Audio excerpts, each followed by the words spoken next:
Hyfryd o hydre fel hyn, be minnwn ni i addoli'r arglwydd.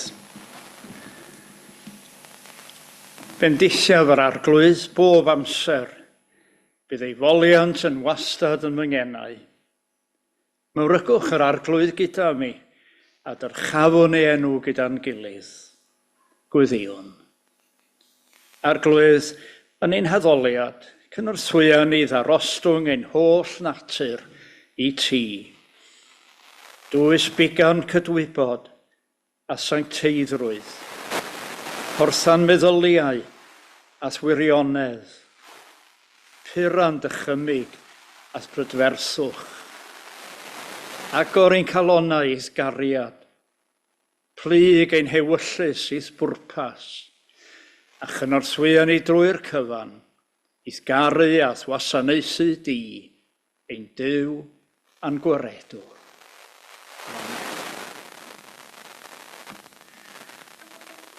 Cwe ganwn ni'r emyn 21.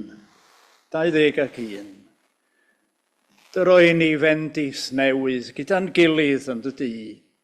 Ti sy'n rhoddi nerth i dderbyn, rho'r gyfrinach o ddifri, fel y teimlwn rymd a anorchfygol ras. Rhif 21.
Dwi am ddarllen y gyntaf bore yma, adnodau o'r 4 baned o'r 20 o Efengel Iesu Grist yn ôl Mathew. Fel yr oedd yn eistedd ar fynydd yr olewydd, daeth y disgyblion ato o'r neilltu a gofyn. Dywed wrthym pa bryd y bydd hyn, a beth fydd yr arwydd o ddyfodiad ac o ddiwedd amser. Atebodd Iesu hwy, gwyliwch na fydd ei neb eich twyllo, oherwydd fydd aw llawer yn fenw i, gan ddweud, myfyriwr Meseia, ac fe dwyllant lawer. Byddwch yn clywed am ryfeloedd a sôn am ryfeloedd. Gyfalwch beidio a chyffroi, oherwydd rhaid i hyn ddigwydd, ond nid yw'r diwedd eto. O blegyd cyfyd cenedl yn erbyn cenedl, a theyrnas yn erbyn teyrnas, a bydd adegau o newyn a daeargrynfau mewn mannau. Ond dechrau'r gwewyr fydd hyn oll. Yna fe'ch traddodir I gael eich cosbi a lladd a chas fyddwch gan bob cenedl o achos fe nwy. Ar pryd hwnnw, bydd llawer yn cwympo ymaith. Byddant yn bradychu gilydd ac yn casau ei gilydd. Fe gyfyll llawer o broffwydigau a thwyllant lawer. Ac am fod drygioni yn amlhau, bydd cariad llawer iawn yn oeri. Ond y sawl sy'n dyfalbarhau'r diwedd a gaiff ei achub. Ac yno Efengel Iesu Grist yn ôl Luc, rhan o'r ail bennod ar 20. Cododd Cweryl hefyd yn ei plith, prin ohonynt oedd i'w gyfrif y mwyaf. Meddai ef wrthynt, y mae brenhinoedd y cenhedloedd yn arglwyddiaethu arnynt, a rhaid sydd ag awdurdod drostynt yn cael ei galw'n gymwynaswyr. Ond peidiwch chwi a gwneud felly. Yn hytrach, bydded y mwyaf yn eich plith fel yr ei engaf, a'r arweinydd fel un sy'n gweini. Pwy sydd fwyaf? Yr un sy'n eistedd wrth y bwrdd, neu'r un sy'n gweini? Ond nid yr un sy'n eistedd. Ond yr o'i fi yn eich plith fel un sy'n gweini. Chwi yw yr rhai sydd wedi dal gyda mi trwy gydol fy rhealon. Ac fel y cyflwynodd fy nhad deyrnas I mi yr o'i finnau yn cyflwyno I ni chwi. Cewch fwyta ac yfed wrth y mwrdd I yn fy nheyrnas I, ac eistedd ar orseddau gan farnu 12 llwyth Israel. A byddai bendith Duw ar y darllen yna yn ei air sanctaidd. Diolch yn fawr Eleri am y croeso arferol yn ôl i'ch plith chi. Wel, gawn ni barhau yn haddoliad drwy gan yr emyn 585. 585.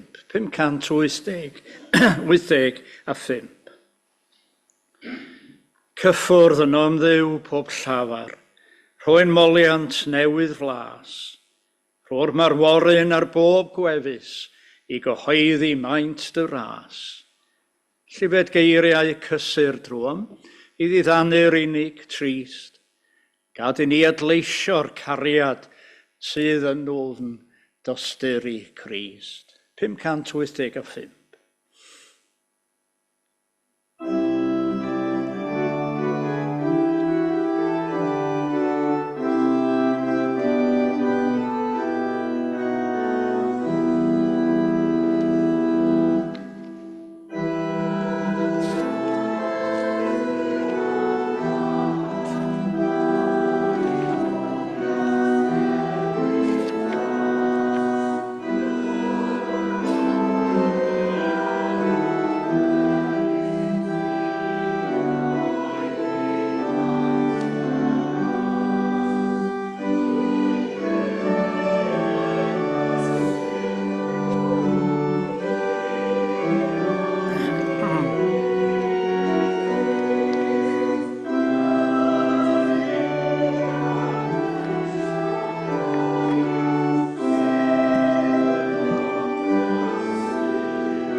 Gadewch ni droi at yr arglwydd mewn gweddion. Yn y dwys ddistawrwydd, dywed air fy nyw. Tored y leferydd sanctaidd ar fy nglyw. Cynnyswyn ni yma nawr o arglwydd, yn hawelwch dy di, i ymdawelu yn dy gwmni di. I gofiwn ni anogaeth y salmydd, peidiwch, ymlonyddwch, byddwch dawel, a chofiwch mae fi sydd Dduw. Felly gnawn ni yn awr o arglwydd, gan ofyn i ti roi ni'r tangnefedd hwnnw, y soniodd ein harglwydd Iesu amdano. Rwyf yn rhoi chwyd angnefedd. Nid fel y mae'r byd yn rhoi, rwyf fi'n rhoi chwi. Gad i ni wneud brofi o'r tangnefedd hwnnw, wrth i ni nesau ata ti yn awr, yng nghwmni'n gilydd. Dyn ni'n dod gan fwrw ein gofalon i gyd wrth y draed. O'r aml o arglwydd mi rydyn ni yn credu y gallwn ni ddal y cyfan ein hunain, wynebu'r cyfan yn ein nerth ein hunain. O'r tangnefedd pyr a gollwn, o'r pryderon rym yn dwyn, am na cheisiwn fynd yn gyson, at o ef i ddweud ein cwyn. A dyna nawn ni yn awr, gan ofyn am dy ners a sgynhaliaeth di, o ddydd i ddydd. Dyn ni'n dod o flaen di felly am hofnau, ein pryderon am y fori mor aml, beichiau hynny rydyn ni'n ei dwyn, atgoffa ni nad ydyn ni ddim yn dwyn y cyfan ein hunain yn dy gwmni di. Dyn ni'n dod os flaen di gan gofio dy fawredd, dy allu as ners, ac yn gofyn i ti, ein cynnal ni lle rydyn ni'n ein wan, rhoi ni yn ners hwnnw, a gaiff ei berffeithio mewn gwendid, yn ein gwendid ni. Gad i ni gofio geiriau ein harglwydd Iesu. Mae digon i'r diwrnod ei drafferthio'n ei hun, a phwyso felly arna ti, am nerth, o ddydd i ddydd. Rho ni dawelwch, oddi mewn y bore yma. Rhoi ni dangnefedd a si. Dyn ni'n dod os flaen dyn ymwybodol iawn. Mae creaduriaid ydyn ni yn plygu ger bron ein creawdwr, rhai meidrol yn plygu o flaen y anfeidrol Dduw. Rhai pechadurus yn dod i gwmni, yr un da a pherffaith. Ond dyn ni'n gwneud hynny ar wahoddiad ein harglwydd a'n gwaredwr ni Iesu Grist. Yn troi ata ti y bore ma'n ymwybodol iawn o ffeleddau, mor aml y byddwn ni'n crwydro oddi ar dy lwybrau di. Llawer llwybr cam ar fynych grwydro ffôl. Mor aml ydyn ni yn mesu, yn syrthio'n fyr o'r hyn yr wyt ti yn ei ofyn oddi arno ni. Mi rwy ti'n ein hadnabod ni o arglwydd. Ddiwyddos ti am ein beiau mewn gair a gweithred a meddwl. A dyn ni'n dod os flaen ti yn awr i geisio dy faddeuant. Dyn ni'n diolch i ti am y gras hwnnw sydd ar gael i ni yn ein harglwydd Iesu Grist. Dyn ni'n diolch i ti am ei fywyd perffaith ef, am iddo nid yn unig ddangos ffordd i ni, ond ei byw ei hun i'r pen. Dyn ni'n dod yn heiddiant i farwolaeth ar y groes, Dyn ni'n dod gan gofio'r bywyd newydd a ddaw i ni, drwyddo ef. Gadyn ni fynd oddi yma felly yn ysgafnach ein troed, yn lanach ein bywyd, o fod wedi aros gyda thi, ac yn wyneb pob temtasiwn a ddaw i'n rhan, cynorthwya ni i wrthsefyll. Ac wrth i ni ofyn i ti roi i ni, dawelwch a sangnefedd a si dy hun, gad i ni geisio yr union rinweddau hynny yn ein perthynas a'n gilydd. Byddai rwy ti yn maddo i ni, gwna ni'n fyddeiggar teg at ein gilydd o dad. Byddai rwy ti yn raslon teg ato ni. Dysg ni fod yn raslon yn wyneb gwendidau ein cydddyn.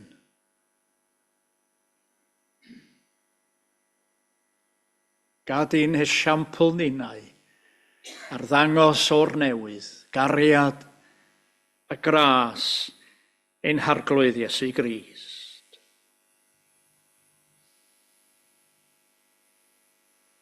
A dyn ni'n troi ato ti bore yma hefyd, yn ceisio nid yn unig dangnefedd oddi mewn,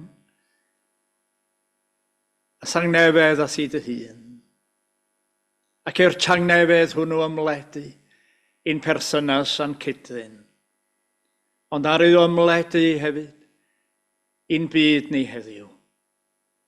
Byd mewn llawer man sydd yn wenfflam gan ryfel, brwydro a gorthrwm, cofia'n byd o feddyg da a'i flinderau.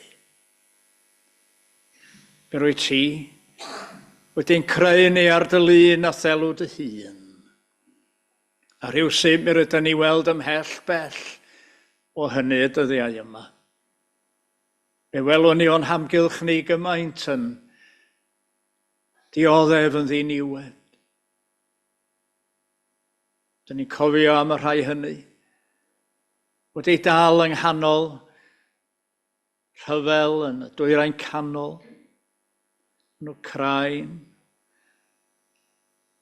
Yemen, Syria, llawer rhan arall o'n byd ni. A dyn ni'n gweddio daw ysbryd ein harglwydd Iesu Grist o'r newydd i deyrnasu. Ysbryd cariad a goddefgarwch a chydfyw a chymod yng nghanol byd o ddialedd a gwrthdaro. Deled y deyrnas sy'n plith ni o arglwydd. Arwain o'r newydd yr rhai sydd yn arwain y cenhedloedd, ar hyd ffordd well, y ffordd y daeth ein harglwydd Iesu, i'w dangos i ni. Clyw ein gweddi, am ni ofyn y cyfan yn ei enw sanctaidd ef sy'n dywysog tangnefedd. Amen.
Fe gan yn yr emyn 809.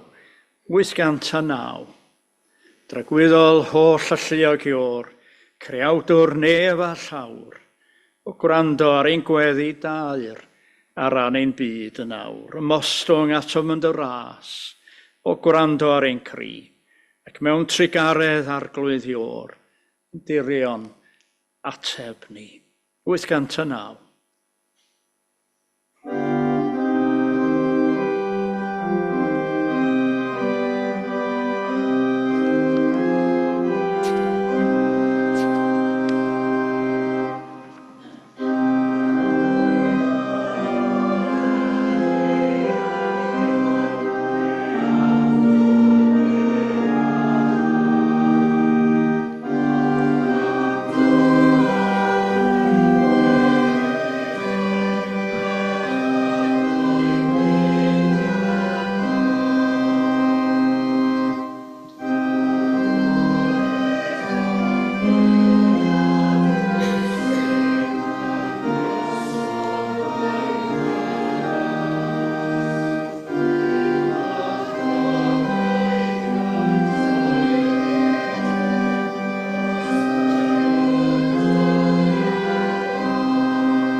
Drawn ni bore yma teiriau yr arglwydd Iesu wrth ei ddisgyblion, a hynny yn yr Efengil yn ôl Lug, yr ail benod ar 20 a'r 8fed adnod ar 20. Chwi yw'r rhai sydd wedi dal gyda mi, trwy gydol fy rhealon. Chwi yw'r rhai sydd wedi dal gyda mi, trwy gydol fy rhealon. Byddai beth yn peidio a rhyfeddu at ffyddlondeb tawel pobl Iesu Grist. A hynny yn wir yn aml iawn o dan bob math o amgylchiadau croes. Be sy'n sôn fan yma am ei dreialon yn dydy, ei dreialon. A byddwn ni'n meddwl ei fod o'n cynnwys yn fanno hefyd, y treialon a fyddai'n dod i ran ei bobl. Un o'r rheini, a dyma'r cyntaf ohonyn nhw, neu am sôn amdanyn nhw bore yma, un o'r rheini, o ddyddiau y Testament Newydd, ddyddiau'r arglwydd Iesu ei hun, wrth gwrs, ddyddiau'r Testament Newydd a'r Eglwys Fore ymlaen, oedd erledigaeth. Erledigaeth. Un o'r pethau bu'n rhaid i Iesu ei hun, wrth gwrs, i wynebu. Ac yn sicr i ddisgyblion, yr apostolion, yr Eglwys Fore, a llawer o ddilynwyr Iesu Grist mewn gwahanol fannau, byth oddi ar hynny. A dyna'n wir gyd-destun yr adnodau o Efengil Mathew a ddarllenis ar y dechrau. Lle mae Iesu'n rhybuddio i ddisgyblion y bydd pobl yn troi yn ei herbyn nhw. Y bydd amgylchiadau anodd, amgylchiadau croes o bob mas yn ei wynebu nhw. Bych traddodwyr i gael eich cosbi a lladd, meddai, a chas fyddwch gan bob cenedl o achos fy enw i. Wel, yn sicr mi ddaeth hynny i fod yng nghyfnod y Rhufeiniaid yn ystod cyfnodau o erlyd a'r Gristnogion o dan yr ymerodraeth Rhufeinig.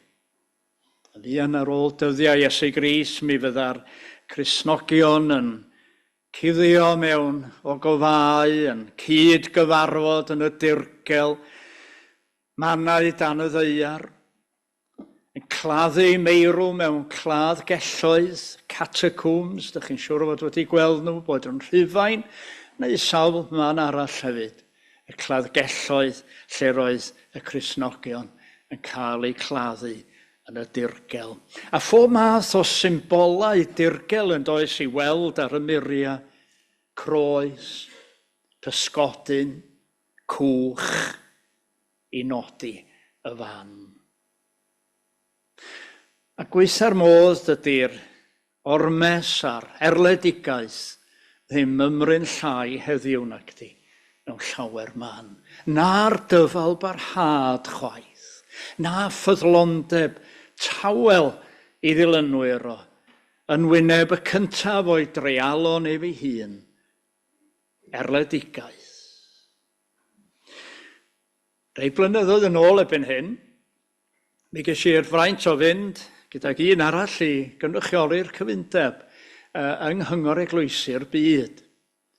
Ac yn fanno, dwi'n cofio un mi nos, rhai ohono ni'n sgwrsio gyda dirprwyaeth o Eglwys y Rwsia. Ac ymwneiddio rhyw awgrymu'n gynnil felly, i bod nhw'n tueddu i gyfaddawdu ar wladwriaeth er mwyn ei hachub ei hunin. Mi roedd eu hateb nhw yn raslon iawn ac yn agoriad llygad hefyd i mi. Dych chi'n gweld, medden nhw, mae pobl Iesu Grist yn Rwsia, meddai, pobl ffydd wedi goroesi, cyfnodau o galedu dan y sariaid, y sas, erledigaetha Stalin, gormes comiwnyddiaeth, hyd at y bygythiadau presennol i ryddid barn ac i bobl addoli fel y mynon nhw. Ond medden nhw, mae'r ffydd wedi bod yno, medden nhw ar hyd yr amser, weithiau'n ddirgel, weithiau o dan y wyneb, ac yna'n blaguro eto pan fydd cyfnodau gwell yn dod.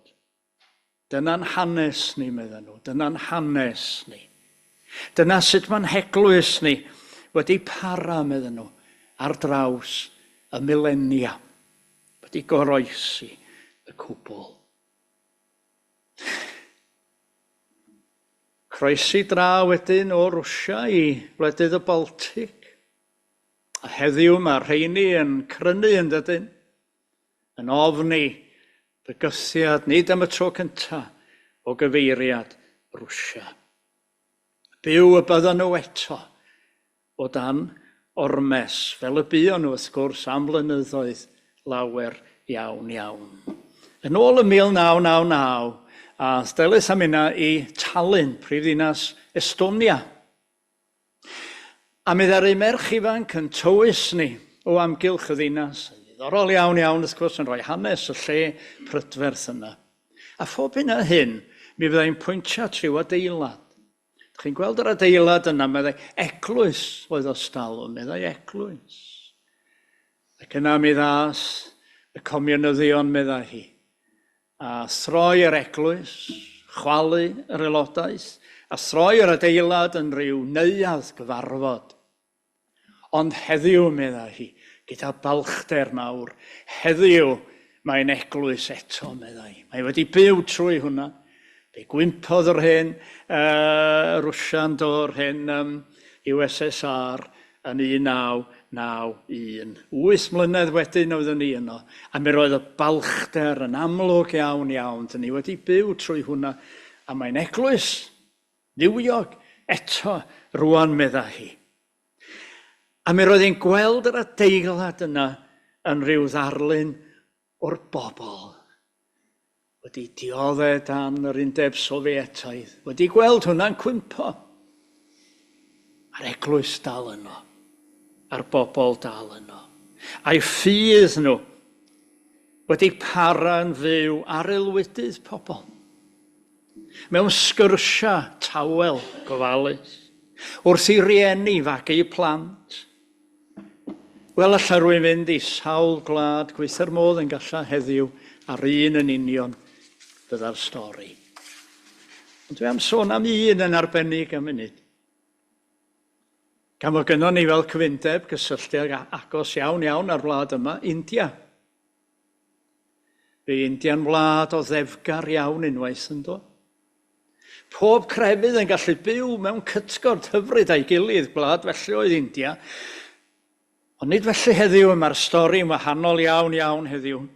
Tan lywodraeth Narendra Modi, a phlaid Hindwaidd eithafol a gormesol y BJP. Oes, mae gennym ni gysylltiadau hanesyddol agos iawn yn hen faes cenhadol ni'n yng ngogledd ddwyrain y wlad, Shillong ac Assam, ar yn ei dyfu fyny yn dod yn sŵn y manna hynny. A heddiw, mae'r trais yn erbyn Cristnogion yn halaeth Manipur, yr un rhan o'r wlad. Mae di ennill llawer o gydymdeimlad yn ymplith ni.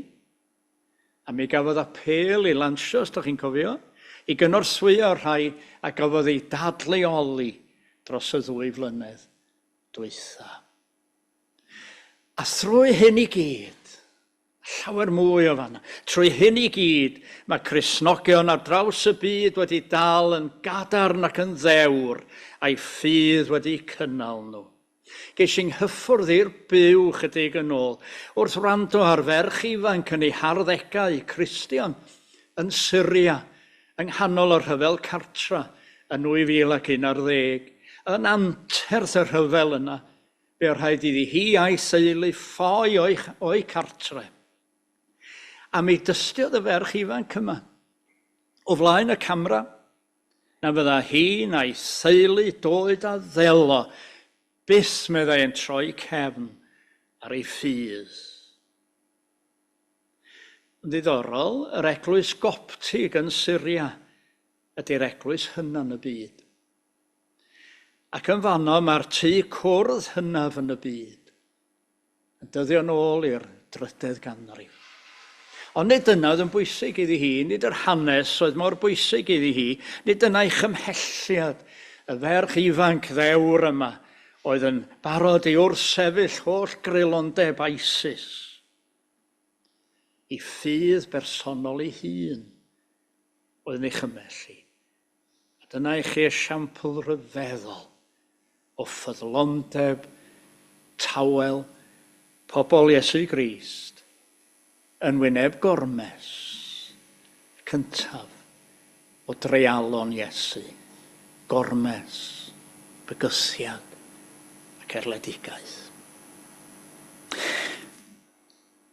Chydig blynyddoedd yn ôl, mi ddath na ddirprwyaeth, cofio, o wragedd o Eglwys Presbyteraidd India yma i Gymru, a fe rhai ohonyn nhw yn llethu ando gyda ni.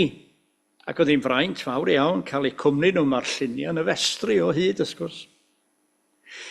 A dwi'n cofio sgwrsio rhyw nos Sul gyda'r ferch oedd yn aros efo ni. Oedd pobl yn ei codi nhw a mynd â nhw allan ar y Sul neu nos am waith i wahanol gapelu ac eglwysi yn y cylch yma. I danfon nhw'n ôl wedyn at yn helwydydd ni. A mi fynis iddi ryw nos Sul, siŵr o fod yma ni, dych chi wedi cael eich siomi. A'r bobl yna, dych chi'n meddwl, maen nhw'n edrych ar Gymru ac Eglwys Presbyteraidd Cymru, y fam yn y ffydd. A maen nhw'n dod yma i gweld sut mae pethau. Weithiau wedi gadael capeli sy'n orlawn o Sul i Sul ac yn llawn bwrlwm a brwdfrydedd ifanc. Siwr o fod yma ni, wedi torri'ch calon chi braidd gweld yn cynulliadau ni yma a thraw. A dyma'i hateb i, anghofio beth sy'n hateb hi. Ia, meddai, mae yna gryn wahaniaeth, meddai.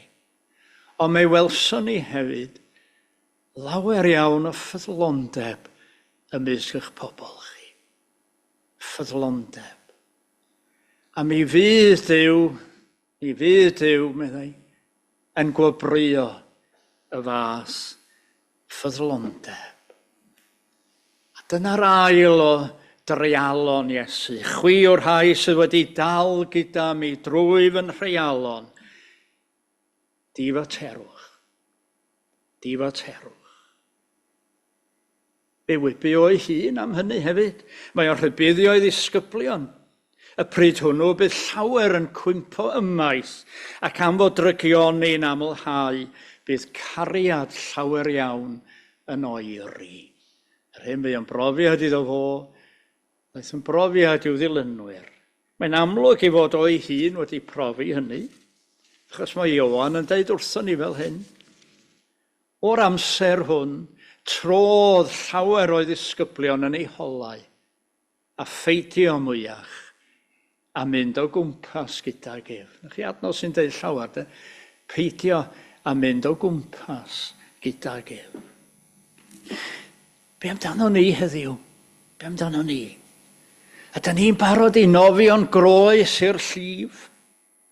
Yn oes a chymdeithas sy'n newid mor gyflym?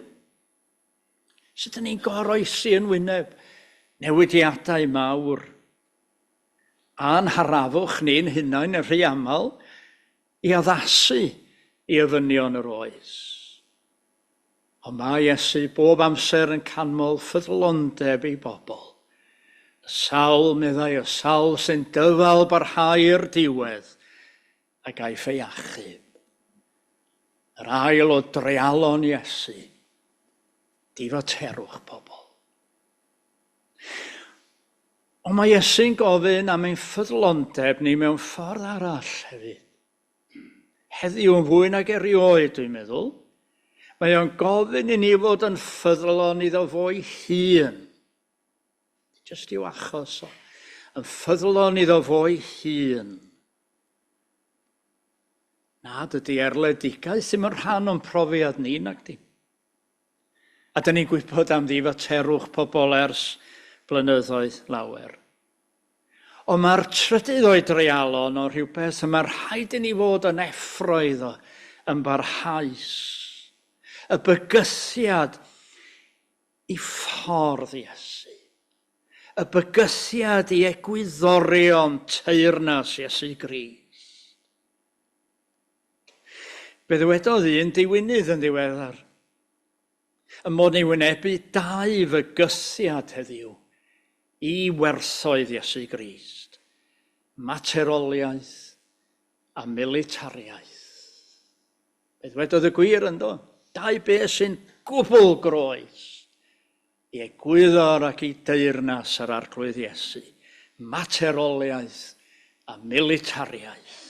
Mae'r gwahaniaeth rhwng y pethau hynny a ffordd Iesu mor amlwg yn dydyn. Mae sonio drwy am y bregeth ar y mynydd fel gwrth-ddiwylliant, counter-culture, rhywbeth sy'n torri'n erbyn meddylfryd yn hoes ni, gwrth-ddiwylliant. Meddyliwch am eiriau Iesu yn fanno. Y rhai addfwyn fydd yn etifeddu'r ddeiar, meddai. Nid y rhai crys, swnllyd, y rhai addfwyn. Anodd meddwl. Y tangnefeddwyr sy'n blant i Dduw. Nid y rhai sy'n arfogi hynny'n hyd at ei danedd. Y tangnefeddwyr. Dyna'n ffydd ni ynddo. Yr esiampl a roddodd Iesu, nid yn unig yn ei eiriau, wrth gwrs, yn ei weithredoedd, trwy gydol ei weinidogaeth. Mor bwysig ynddo, heddiw i ni, ac yn yr esiampl dyn ni'n ceisio ei roi. Ydy dal at ei werthoedd o. Arddel ar ddangos ei gariad a'i ofal o, mewn pob math o ffyrdd mawr a bach. O'n i'n hoffi brawddeg agoriadol, ysgrif yn cenad. Ni'n ydych chi'n darllen cenad, ond ydych chi'n gorfod darllen o fel rheol, ar-lein. O'na ysgrif gan y Parchedig Rhys Edwards, Rhydaman. A dyma'i gwestiwn o ar ddechrau yr ysgrif. I ble'r aes caredigrwydd? I ble'r aes caredigrwydd?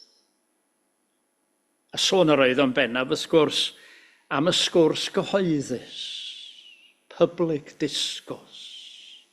Sôn yr oedd o'n bennaf am y sgwrs ar-lein y cyfryngau cymdeithasol. I ble'r aes caredigrwydd, meddai. Mae'n dod i rhywbeth yn dydy. Pan bydd bobl yn gorfod yn cymell ni o bryd i gilydd i fod yn garedig yn aill wrth y llall. Mi sylwys i ar esiampl eithriadol o garedigrwydd a gofal Cristnogol. Yn fuan ar ôl i Rwsia ymosod ar Wcrain 2 blynedd yn ôl. Roedd mae bobl Cristnogion Wcrain yn bobl grefyddol, selog, ffyddlon dros ben. A roedd yna wraig yn un o drefi Wcrain fuan ar ôl yr ymosodiad. A mi ddaru ganfod milwr Rwsiaidd ifanc oedd wedi anafu'n ddrwg yn cuddio mewn cwt yn y shed y tu ôl i'w thŷ hi. Mi ffeindiodd hi o. Be nas i? Rhoi ei fyny i'r milwyr i ddelio fo? Na. I gymryd o'i mewn i'w chartre. Gofalu amdano. A'i ymgeleddu o. Dyna chi o leini mewn byd tywyll. Yn wir ynde. I ble'r aes caredigrwydd, wel, diolch i'r drefn, dydy o ddim wedi diflannu nag di. Mae Paul yn sôn am ffrwyth yr ysbryd. Wrth ni geisio byw yn ôl egwyddorion Iesu. A mae'n crynhoi y ffrwyth yna fel hyn. Cariad, llawenydd, tangnefedd, goddefgarwch, caredigrwydd, daioni, ffyddlondeb, addfwynder, hunan ddisgyblaeth. Gadewch ni fod yn ffyddlon yn wyneb y treialon. Dwi'n meddwl fod Salm Rhys Nicolas i'r gweddill yn deud y cyfan, dyma chi ddetholiad bychan o'r salm. Fel angor i long mewn tymesl, felly yw te'n garwch y rhai ffyddlon. Yn awr y dif a terwch.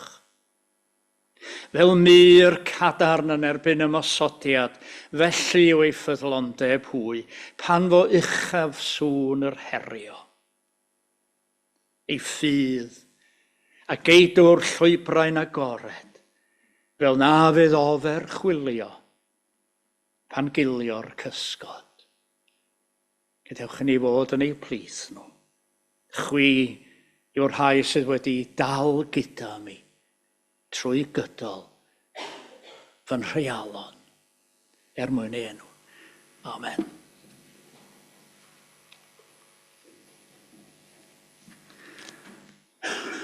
Gwe ganwn ni'r emyn 181. 181. Drwy dyweision ddoe, cyhoeddais dar ein deiar air yn ei, cerydd barn rhyddhad trigaredd, yn cydseinio mewn un lle. Croes Calfaria, i'r uchafbwynt mwyaf rioed, mawr erioed. 181.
Gras ein harglwydd Iesu Grist, a chariad Duw, a chymdeithas yr ysbryd glân, a byddo gyda ni oll.